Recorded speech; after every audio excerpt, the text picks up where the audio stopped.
श्री कृष्ण। कैसे हैं प्यारे मित्रों? आइए, आज का वीडियो बड़ा अच्छा वीडियो है। विवाह के बाद संतान का होना बहुत ही आवश्यक है, क्योंकि दाम्पत्य जीवन की पूर्णता जो है वो संतान से ही होती है।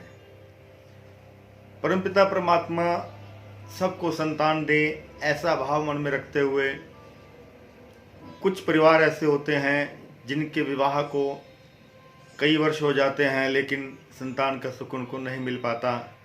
आज का मेरा ये वीडियो उन्हीं परिवारों के लिए है। बड़े सरल से साधन में आपको बताने वाला हूँ, बड़ा सरल सा उपाय मैं आपको बताने वाला हूँ, क्योंकि जाने अनजाने हम लोगों से कुछ ऐसी गलतियाँ हो जाती हैं कि हम लोग पूजा पाठ तो बहुत करते हैं, लेकिन अपने पितरों का सम्मान हम लोग नहीं कर पाते हैं। प्यारे मित्रों, वंश जब बढ़ता है तो उसमें पितरों की कृपा, पितरों का आशीर्वाद भी अवश्य होना चाहिए। क्योंकि वंश जब बढ़ेगा तो पितरों के आशीर्वाद से ही बढ़ेगा। आज मैं आपको बताऊंगा कि हम अपने पितरों को किस प्रकार से प्रसन्न रख सकते हैं। जो पितर हमसे रुष्ट हैं उनको हम लोग कैसे प्रसन्न कर सकते हैं। क्योंकि पितरों के रुष्ट होने पर संतान में अड़चनें आती हैं, बाधाएं आती हैं, कन्याएं ज़्यादा होती हैं, पुत्र प्राप्ति में अड़चन आती हैं। ऐसे कई सिम्टम जो हैं पितृदोष के शास्त्रों में बताए गए हैं। देखिए, वीडियो को ज़्यादा लंबा ना करते हुए मैं सीधा वीडियो पर आता हूँ, सीधा उपायों पर आता हूँ। आप मेरे इस वीडियो को फॉलो करें और देखिए, यदि आप इस नियमों का पालन करेंगे तो आपके घर अवश्य ही संतान होगी। यदि आपका शरीर स्वस्थ है, दोनों पति पत्नी को कोई मेडिकल समस्या नहीं है, शरीर बिल्कुल स्वस्थ है, तो हर हालत में संतान जो है ये उपाय करने से अवश्य होगी। देखिए, 3 वृक्ष जो हैं इस धरती के ऊपर वो पितृतुल्य माने जाते हैं। 3 वृक्ष धरती पर पितृतुल्य माने जाते हैं और हमें इन वृक्षों की पालना करनी चाहिए, इन वृक्षों की पूजा करनी चाहिए। पहला वृक्ष है पीपल का वृक्ष। पीपल पर हम लोग प्रतिदिन जल अर्पण करें, प्रणाम करें, वंदन करें। क्योंकि पीपल पर सभी देवता जो वास करते हैं, ये सब मानते हैं। और पीपल की पूजा करने से, पीपल की आराधना करने से भी संतान की प्राप्ति हो जाती है। मैंने पहले एक वीडियो बनाया था कि पीपल की दाढ़ी से संतान की प्राप्ति अवश्य होगी। कुछ महीनों पूर्व मैंने ये वीडियो बनाया था और बहुत से भाई बहनों ने उस वीडियो को लाइक किया, बहुत से भाई बहनों ने उसमें कमेंट्स भी डाले और उस उपाय को करने से बहुतों को सुख मिला और संतान प्राप्ति के लक्षण उनमें प्रारंभ हो गए मेरा वो उपाय करने से। तो प्यारे मित्रों, आप पीपल की पूजा जो है अवश्य किया करें। दूसरा वृक्ष आता है बरगद का। बरगद की पूजा भी हमारे शास्त्रों में अवश्य मानी जाती है। बरगद पर भी देव निवास हैं, ये देव वृक्ष हैं। पीपल, बरगद और तीसरा वृक्ष आता है बेलपत्र। बेलपत्र पर आपको पता है कि लक्ष्मी का वास होता है।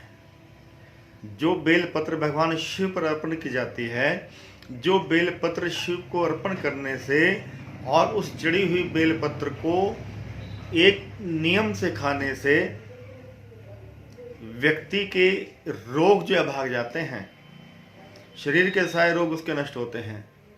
मैं अपने अगली वीडियो में आपको बताऊंगा वो कैसे होते हैं, क्योंकि ये विषय हमारा केवल संतान के ऊपर है।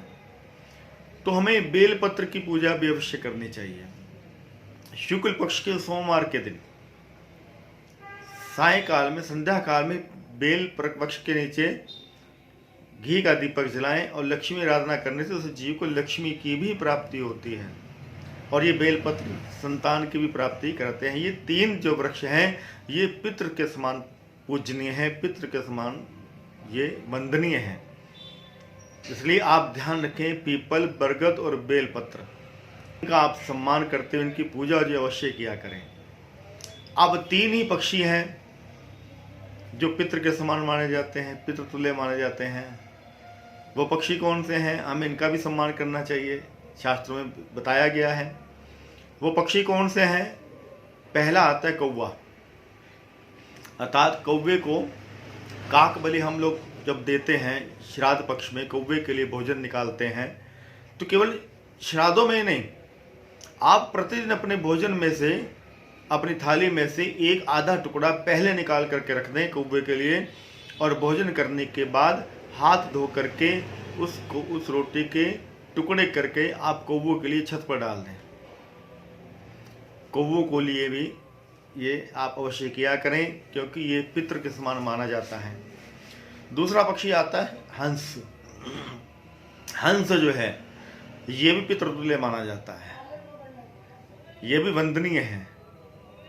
और तीसरा पक्षी आता है गरुड़, क्योंकि गरुड़ कोई जीव जब शरीर को छोड़ता है तो गरुड़ पुराण का पाठ जो है हम लोग श्रवण करते हैं, सुनते हैं। बहुत महत्तम बताया गया शास्त्रों में।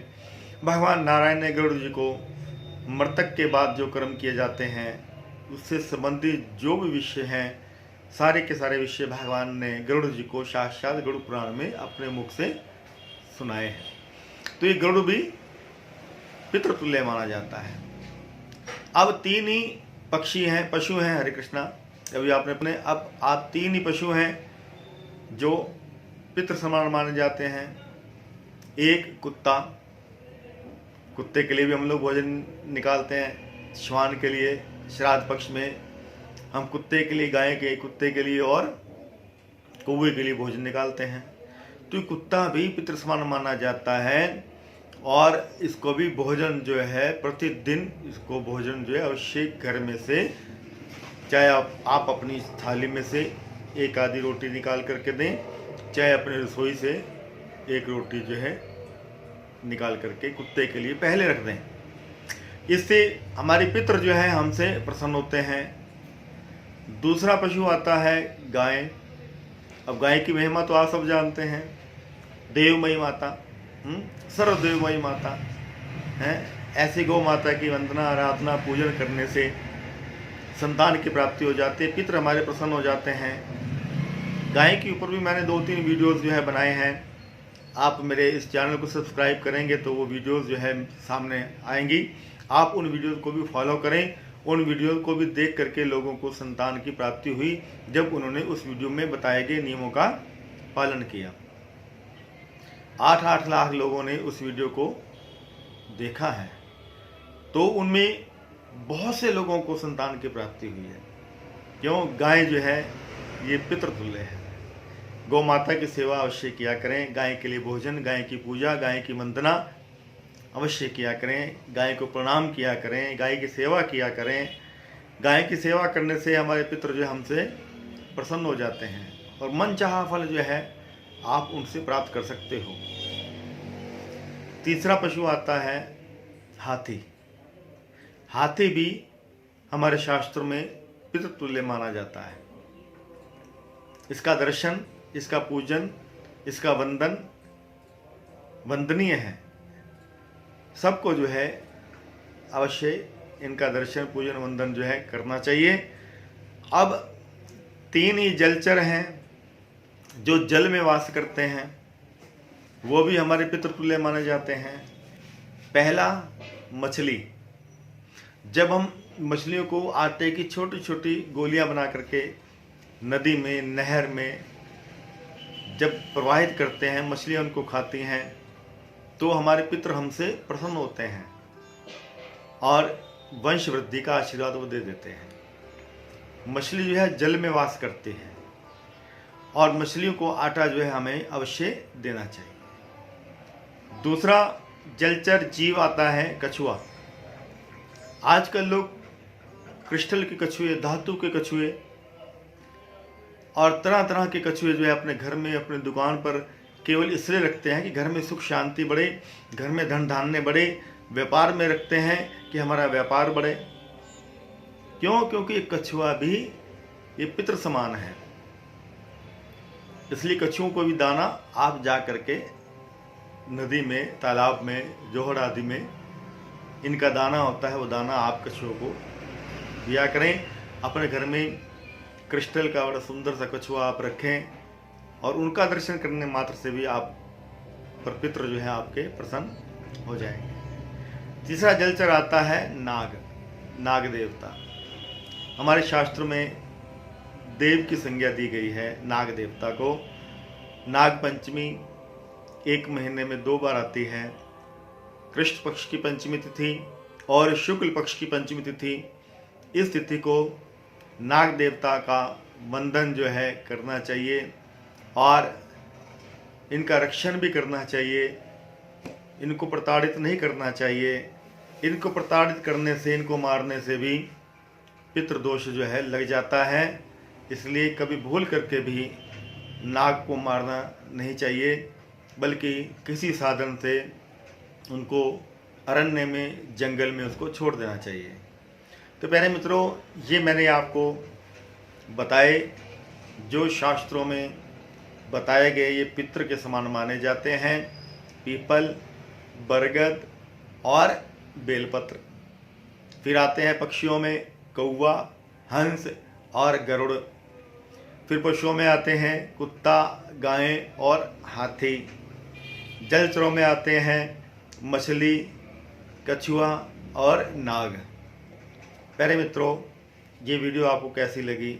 यदि आप इनका उचित रूप से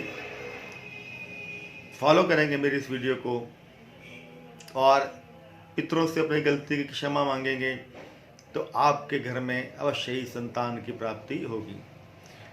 और संतान से संबंधित या अपने जीवन से संबंधित कुछ भी आप मुझसे पता करना चाहते हैं, पूछना चाहते हैं, तो आप अपनी जन्मपत्री, जन्म तिथि, जन्म का स्थान मेरे को व्हाट्सअप कर सकते हैं नीचे दिए गए नंबर पर। जो नीचे नंबर आ रहा है उस नंबर पर आप मेरे को व्हाट्सअप करें। मैं आपके प्रश्नों का उत्तर दूंगा और उसका समाधान सरल उपायों से, आध्यात्मिक उपायों से ही मैं उसका उपाय आपको बताऊंगा। अच्छी लगे तो मेरे चैनल को सब्सक्राइब कर दें, अपने मित्रों को शेयर कर दें, ताकि सभी को लाभ मिल सके। जय श्री राधे, जय श्री कृष्ण, जय बिहारी जी, जय। मैं पंडित अनिल कोदंड। जय श्री राधे।